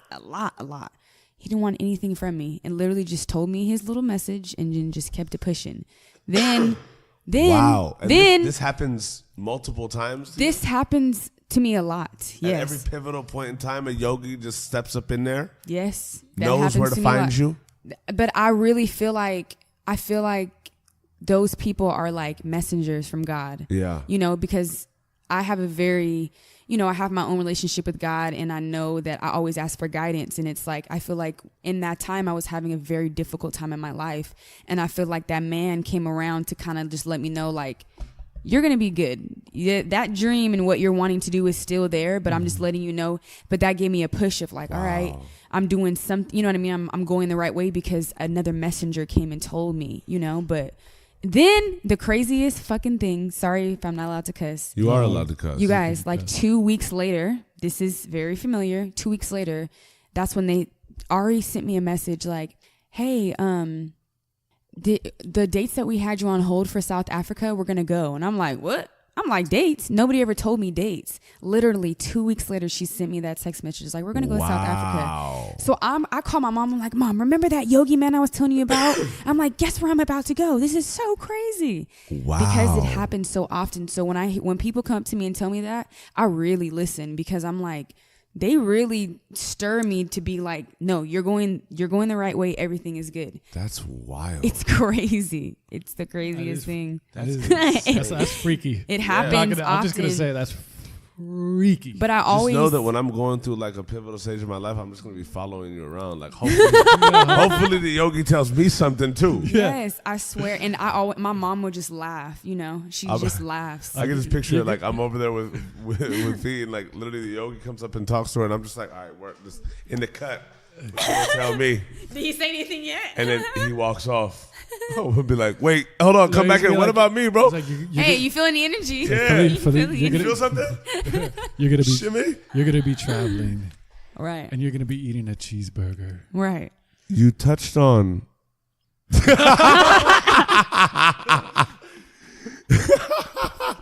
As I eat my cheeseburger, you touched on postpartum depression. Mm-hmm. I want to touch on that, but first I want to touch on, in this journey, what were some of your most trying times, and how did you overcome them mentally? Oh, my most trying times was trying to deal with my emotions and shifting my life because I have peace now, shifting my everyday life, and I was very uncomfortable with change. I thought that I was comfortable with change until I had her. Really? Because I had to change literally not my whole entire life, but I really had to change like my mind. Like the clocks had to be set backwards, you know, and start fresh. And I was learning something new every single day because now I'm responsible for another human being. So your whole mindset like does a complete turnaround on you, you know? And it was hard for me to adjust to that. Yeah. It was hard for me to digest it. You know, I wasn't getting it at first. And I think me being resistant in that time led to being sad and being depressed, you know, and going through postpartum depression. And to get through that, I had to see a therapist. I had to fight with Gavin. I had to, you know, I tried to commit suicide because I was just like, what is the point? Like, this is so hard. I feel like I can't get it right. I feel like, why am I always sad? Why do I feel like I'm not important? Why do I have anxiety when she cries? And why, you know, and it was nothing on it. A lot of people are like, you have to be careful because you never know if you have postpartum depression. Some people might like kill their baby. Like you literally go like almost like crazy. But thank the Lord, my thing was never with peace. It was always me. Like I would always beating myself up, you know? And how was that? Like, how do you? It was just so how do you dark. deal with that? Because it's like postpartum depression is a thing, but like you'd never think that would happen to you. Yeah, right? And it's so you never know who it's going to happen to, you know. And just now, I really feel like when you had texted me about this, I'm like, I'm in a really good space because I feel like I just came out of this dark ass tunnel. Wow. And then on top of that, the pressure of my career, the pressure of feeling like I have to create new content for social media influencing and to keep up with the blog, and people are asking me questions and post this mommy thing, and I was letting the outside pressure get to me and give me anxiety as well, you know? So I'm now coming to a level of consciousness to where I can understand my own balance and going back to taking that self-inventory. Like when I'm doing something and it makes me feel sad, I'm paying attention to the fact of like, oh shit, right now I feel sad and I don't want to go back to that place, you know? And like I said, I have a therapist that I talk to about happiness, about sadness, but she helps me to understand like you're a human and you go through things and you got to talk to people, you know, and people can really help you through it by even just listening. So that shit is real. How was that with your relationship with, you know, with Gav and your relationship with your family and going through that, and even, you know, being vulnerable enough to say openly that, you know, there was an attempt at life, right? That's scary. It's a scary point to get to, but I feel like there's so many people like they get to a place mentally, whether even if it's not postpartum depression, but people beat themselves up to the point mentally where it's like the light just seems like it'll never turn on. Yeah. Right. Yeah. How did you overcome that? Like what? Because it's wild because you think about it, you know, I feel like I grew 8 billion times by hitting rock bottom in my own life. And for the longest time I had been, when we talk about knowing your worth, for the longest time I'd been placing the majority of my worth in how I felt others saw me. Because I'd always hear, oh yeah, Mr. Get It Done, like the music guy, this, that, and the other. And like I felt like I had to uphold that expectation. But at the same time, I was like losing myself in the process, right? And I'd go out and I'd always like have a smile on my face and everybody's like, Anusha's always so optimistic and this energy and this aura, like, yeah, the energy, the aura is there, but like cats didn't know I was crying inside. Right. Like dying inside. Yeah. Right? Yeah. But for me, it's crazy because, and that's why like these types of things interest me the most, is because I was always somebody that everybody could come talk to openly, and I'd encourage that, and I'd always be like, I'm here, this, that, and the other. But I had been going through something like just thoughts in my head of like, fuck, like I'm changing everybody's like fucking lives here just from a standpoint of like, you're at a pivot moment, like, here's the decisions. Like, A, I'm speaking to myself through them. And B, I'm like, who the fuck is here to talk to me? Like who sometimes do I talk to? it's that thing. Sometimes the encourager needs encouragement. Yeah. You know, it's like, and yeah. And it's like, so to me, it's like, and thankfully, like life happened for me. Yeah. I hit rock bottom in every aspect of my life. And it wasn't like I was strong enough at that time to make a, you know, I'm changing for the better here. I just got lucky that the shit hit the fan. I crashed to the ground, but I was able to really take that time, month later, pivot, boom, and on the path to where we are now. Like, I couldn't be happier in that moment, but my change came from external forces crashing down on me. Yeah, totally. In your moment of that, like, ultimate vulnerability, how did you overcome that? Who did you go to? Was it, you know, the family? Like, and it's crazy because it's like, it's such an intimate time and it's such an intimate thing. Like, that's deep. Yeah, totally. And like, you're asking yourself, like, I'm feeling this way, but I just have the child and all these different things are going through your mind. How does one overcome, like, how did you overcome that? Yeah, I think at first it's confusing because it is, oh, I just had this child, this beautiful thing. Why do I feel sad? You know, you don't understand your emotions, especially because a lot of people don't talk about it. I think just as of recently, I feel like more celebrities come out and talk about it in the public to where people feel comfortable enough to share their story. But it's like, it's important because a lot of women get it. And my relationship, oh Lord, I put Gavin through hell because I was so depressed that he was the closest thing to me that I knew that I could put my pressure on, if that makes any sense. So a lot of times my aggression would be towards him, and we would both have to stand tall and make the same thing like you're saying, make it look like everything's happy and everything's fine. But I know, you know, he's waking up and probably feeding a little bit off of my own depression because it's like you are who you hang out with. Eventually, you're probably going to start to feel sad as well, you know, and that made him go into something. But at the end, we come out stronger together, you know.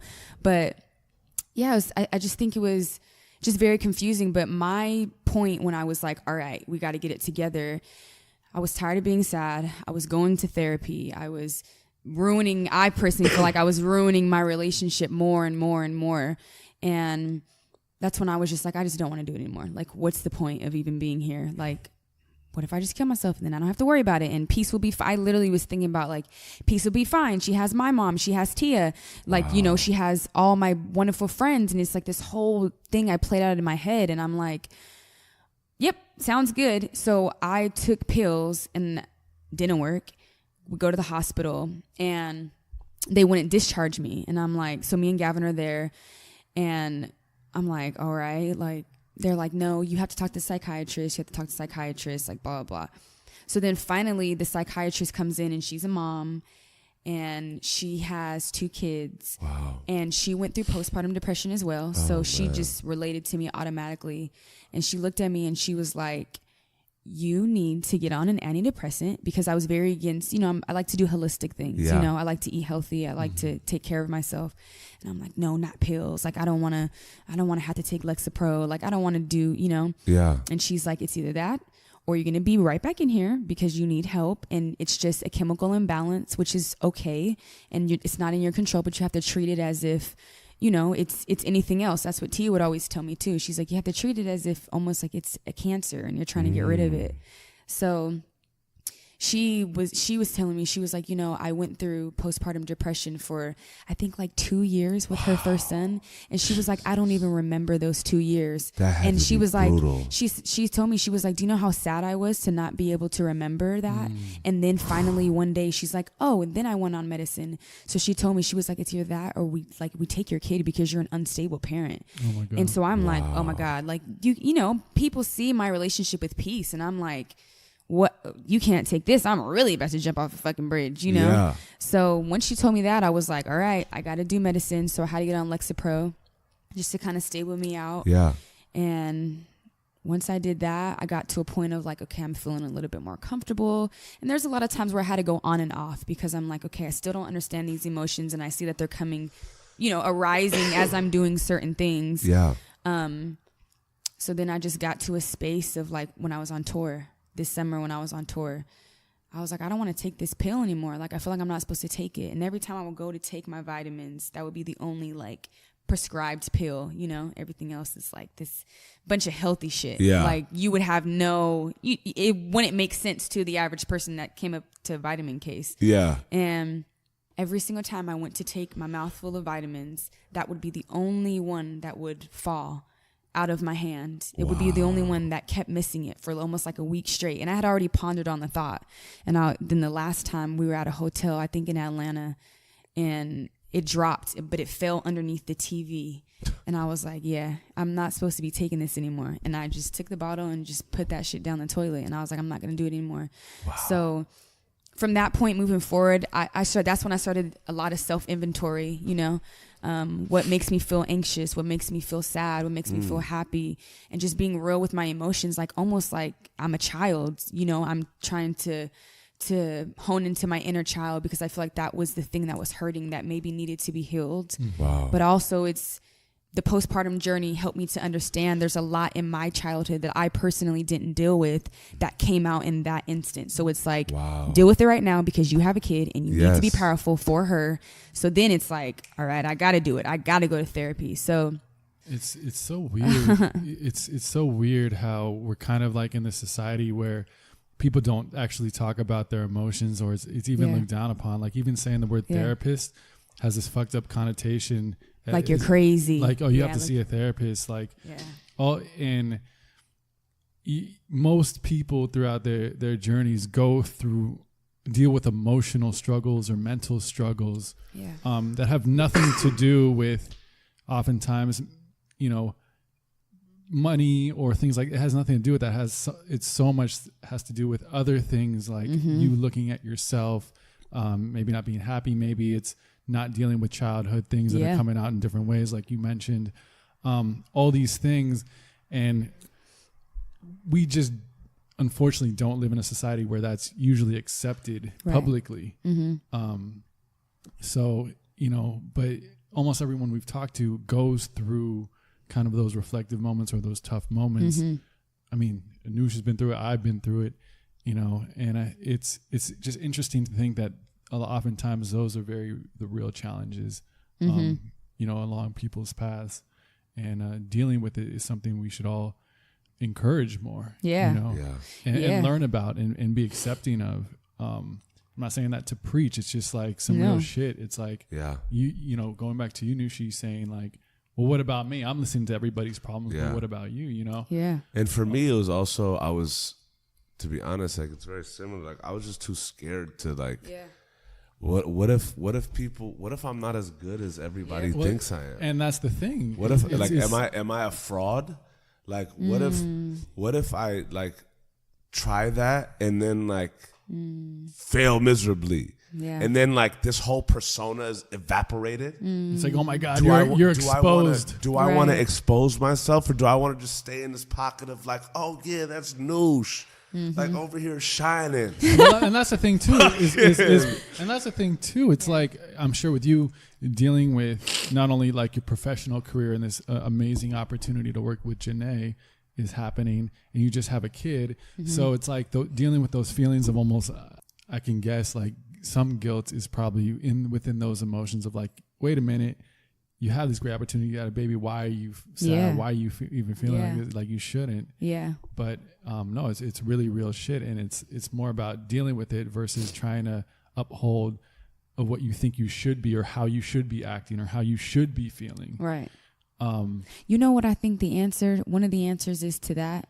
They got to teach mental health when kids are younger, so they can understand their emotions and understand like, you know, just like their limitations, or when Anoush feels sad, like why you feel like this, you know, just to be honest with your emotions. It's like, because a lot of people are not learning that in their household. Like my mom was a busy single parent. She didn't really have time to really like sit down and really help us to understand our emotions. Absolutely. You know, and it's like, that's not her fault, but it's unfortunate that, you know, you kind of have to learn another way. But I feel like if they put that in the school system, it's a wrap. If you take away PE, you got to at least put that in there. Something for the mind. I'm like, it's wild because you be kind of opening up the exterior and just being very vulnerable with the interior, like, is something that we're all very scared to do. Yeah. because of perception and because of judgment and all these things. But what we begin to realize is that those who are able to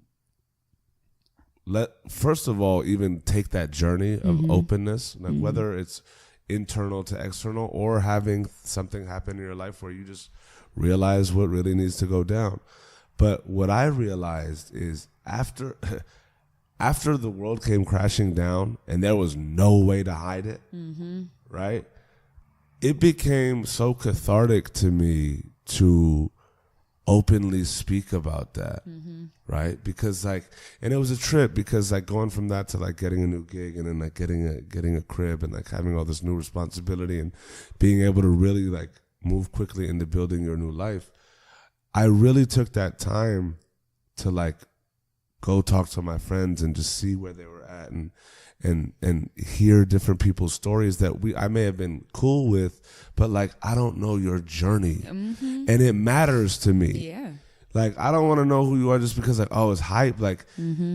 I just feel whoever you are, especially creatives, there's so many people that we're friends with. If we really think about this shit, there's so many people that we're friends with that we know, but we just know of them, and or we just know that they're good at what they do, or we just know that they have a good aura and an energy. But you don't know what accumulated for them to get there, and knowing that to me is so beautiful because you appreciate the road more. Yeah, right. And I just felt so much better, and I realized how many people opened up because of how open I was with my flaws, imperfections, dreams, wishes, goals, aspirations from a standpoint of just complete and open honesty. And it's very comforting too. Yeah. The moment where the doctor came in and immediately related with you, you're like, oh, wait. I'm not the only one. This happens because you could feel very isolated in that. Yeah. Yes. And I think that isolation, and that's what kills the spirit. Yeah, it's the mix of that isolation and not feeling that it's okay to talk about this because your perception. That mixture is very, very deadly. Yeah, it's a fucked up mixture because the second someone's like, well, yeah, I went through that and it's normal. You're like, oh. Wait, I got this. It's a trip because, even thinking about it for me, it's how beautiful because, it's so I relate to that. You know what I'm saying? For me, it's crazy thinking. I was damn, I was never the kid that I was motivated by the fact that everybody told me I wasn't going to be shit. I was the kid that everybody's no matter what he does, he's going to be good. That's why I think it went on for so long. Because I knew everybody knew I was going to be good. Deep down, I knew I was going to be good, but I was just losing it, right?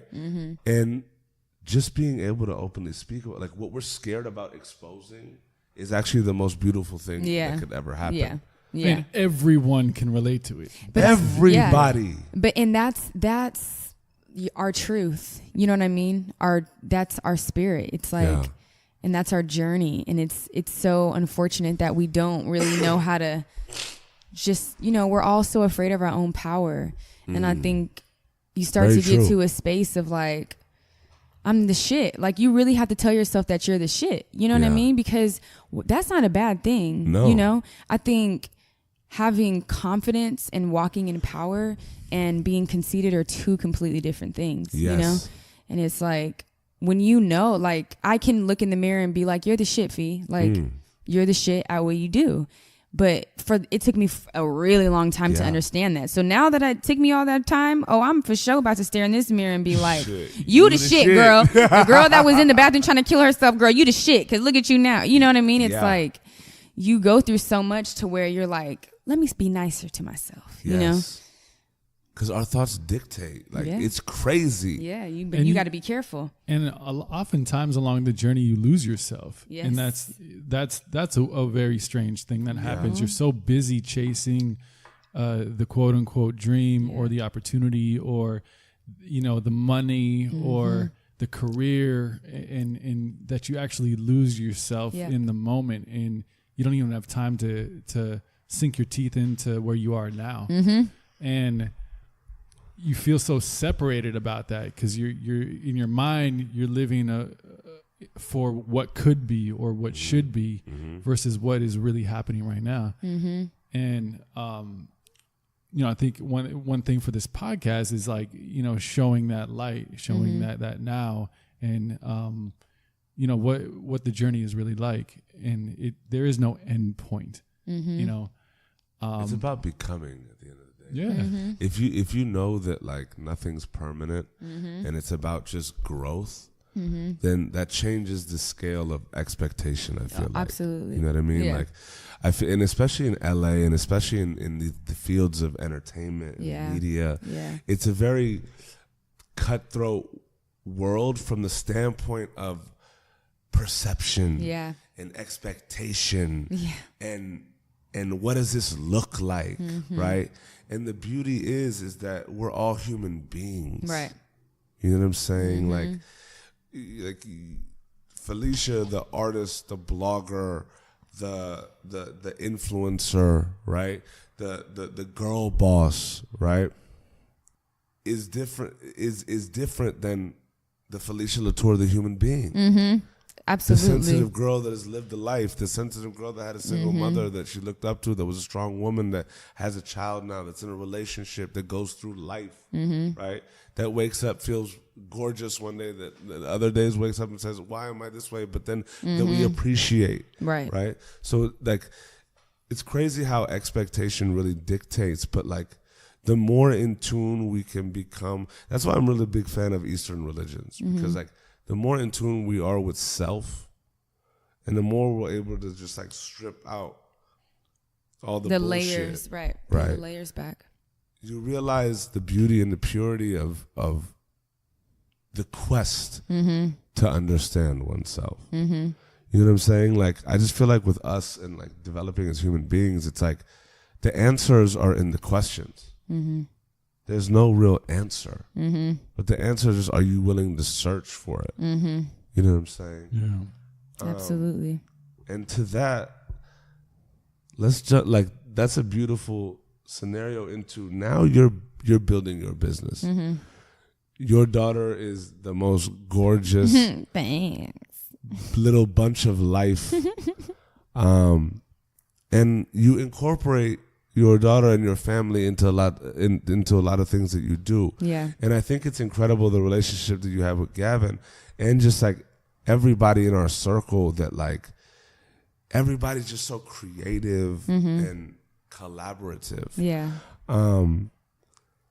How has it been in building your overarching business, right? Makeup is your foundation, but now you're a voice for the mom community, right? You also have a voice, and you're the type of person that knows the worth of your voice and knows that you want to use your voice to push people forward, or to open things up, or to enlighten people about, becoming, right? You have a blog. You utilize your social media channels to convey your messages, right? Which are gorgeous, right? Thank you. How has that been, balancing all of that? And how has it been for you in raising the bar of your expectations and attaining them?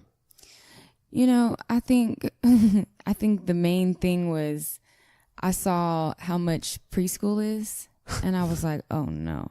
Oh my God. Because I want her to go to a good school. Yeah. And that's when I'm like, all right, let's just jump a little higher. And I've always raised that bar. Like, let's get to the next part, especially because I started to feel just more comfortable and feeling like myself again after the whole postpartum, Yeah. And it's like, you just do it. Just, I don't know, just, you kind of just do it naturally. Okay. And it's all become about her now. Yeah. Well, everything is about her. Seems the motivation has changed a little bit. Yeah. Something to really live and work for, How's that been? It's just great. from the perspective of a mother. Like, it just helps me to have fun, and it helps me to really Because my thing is, I'm not going to spend time away from my daughter doing something that I don't want to do, you know, or somewhere I don't want to be. So it's like, it just helps me to be, it makes it easier for me to like kind of just weed through the bullshit of things that don't waste your energy on this or waste your energy on that, you know?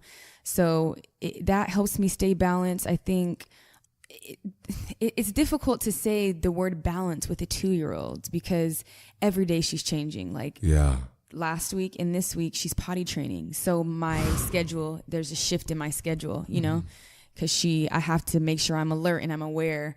So, you know, I have to make sure I'm scheduling my days properly, and my schedule changes every single week. So it's a constant like balance, and I think that's the life that I chose. And it just happens to be that instead of juggling 2 balls, now I have to juggle my 3 with the daughter, you know? So it's like, you just learn how to start to juggle and you just do it. And I make her a part of, you know, my blog and all of those things, because it's like, my blog and all of that is me, you know. It's like my brand is me. So when I'm growing, my brand is growing, you know, and I take the people who follow me on a life journey, and it's real. And these are things that I'm experiencing, and all I know is my truth, and all I know is my journey. So it's like, why not share it, since there's not a lot of other people, you know?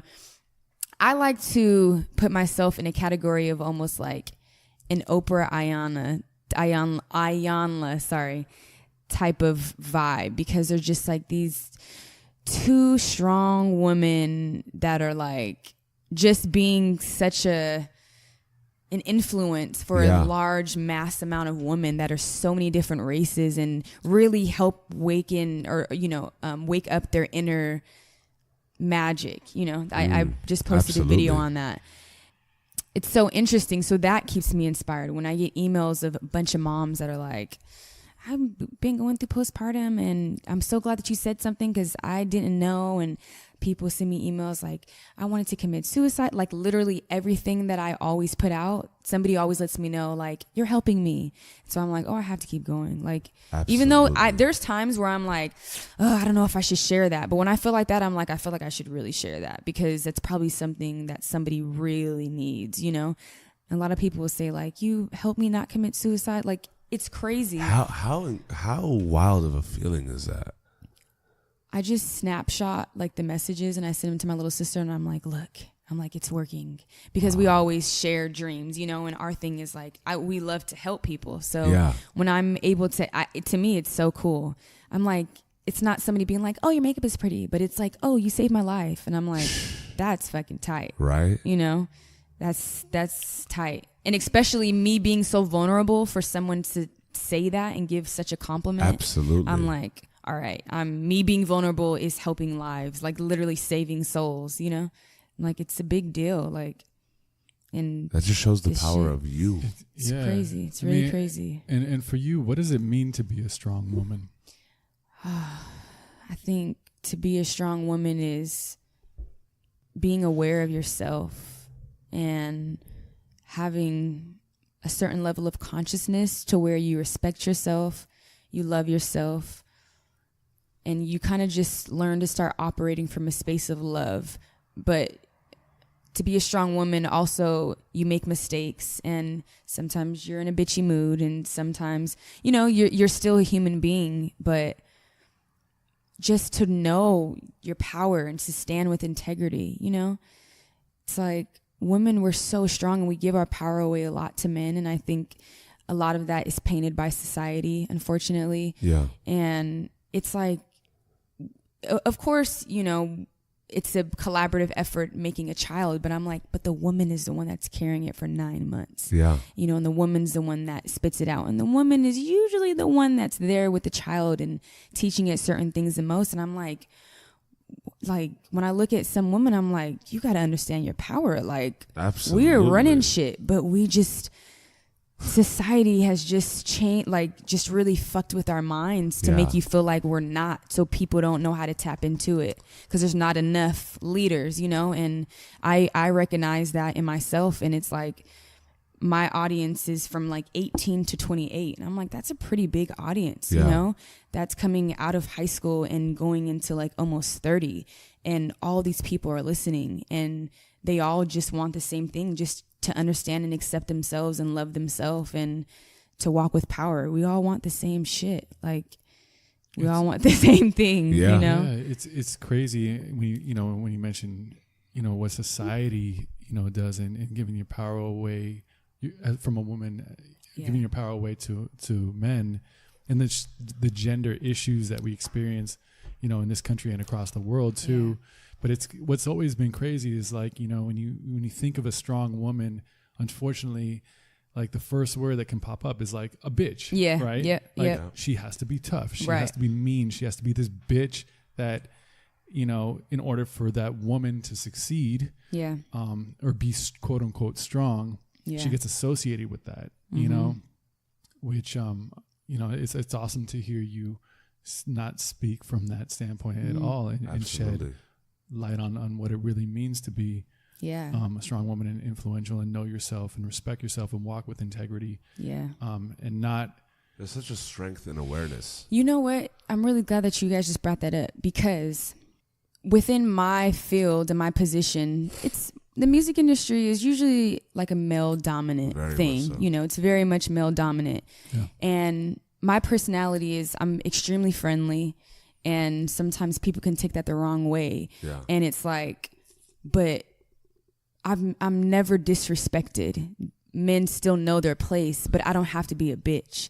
Like there is a difference between a bitch and a strong woman. Some women are strong women, but they're bitches. And it's like, I take a completely different approach. Like, I'm a strong woman, but I'm also nice and I'm respectful, and I'm goofy, and I'm so many different things, and that always throws people off, and it's like good, because this is another definition, of that picture that you're painting. I'm like, be a bitch for what? That makes me unhappy. That's Absolutely. Not tight. Like, no. Your happiness. But if you cross the line, I'm definitely going to check you. And after that, we're probably going to end up becoming best friends, because that happens all the time. Yeah. It's like there's some men that like try it, and it's like, nah, bruh, back up. Like, we're nice and I'm being cool and I'm listening to you, but don't cross the line, Nah. That's incredible. Like, shit. If there's something that you could tell Peace as she's growing up, right? Or essentially just all the young girls in this world, what would you want your message to be? What would you want to tell them about just the path that they're going to be on and just becoming a woman in this world? Be yourself. You just have to be yourself and accept the hard times, accept the good times, and just know that it all balances out at the end, And I'm not at the end, but there's certain things that I understand at this level, you know, and I tell my sister all the time, she's like, I'm a struggling college student. I'm like, dog, have fun while you're struggling. I'm like, because when I was in school for that year, I was like, what? I had so much fun. I'm like, I had no responsibilities. And now I'm a mother and I have a business and I have a fiance. And it's like, I tell her, I'm like, just have fun. Like, just be yourself and have fun. Take it in stride. Because also life is temporary. Like, we could die tomorrow and you over here stressing about a school loan. I'm like, girl, if you don't wake up and have fun, because they're not losing no sleep over you. They're going to get their money regardless. So just relax, you got to have, and I think that's a daily reminder to all of us, you got to just have fun and just try to, and when it gets too serious, deep breath. It's all temporary. And just take a damn yoga class. They'll teach you some good stuff. Mm-hmm. Yo, my chaturanga's on smash. My vinyasas are just on fleek.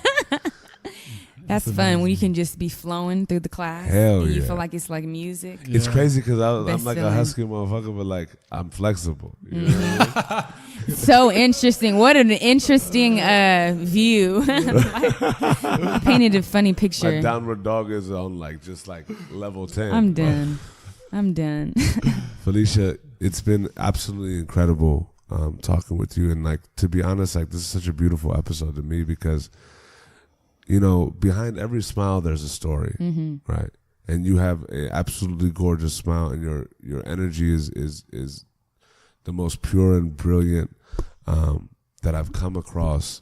Thank and just know that my life has been affected by you being in it because of just seeing how pure your soul is, and also understanding and having some light shed on different instances in your life. It just brings so much more volume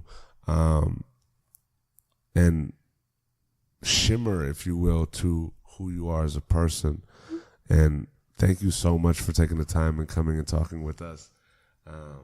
And I really can't wait for people to hear this story and hear these layers within you, because we're human beings, and that's what comes first, right? Yeah. And it's incredible when somebody is open enough and vulnerable enough to come speak about their journey with utmost honesty and truth, and being on the path that you are. Yeah, I mean, for me, not knowing you, just meeting you, a few minutes before we sat down. Yeah. I have a very high respect and gratitude for you coming on here and expressing yourself as openly. I think that's very, very tough for a lot of people. So I very much appreciate you, coming in and sharing that. Yeah. Fee, where can people find you on the interwebs? On the interwebs, Instagram at Felicia La Tour, YouTube.com/Felicia La Tour. Okay. And then the website is FEE-love.com. And yeah. Connect with Fee. She's awesome. Awesome. Thank you again. Thank you so much. Want to get a Nushi? Mama, we made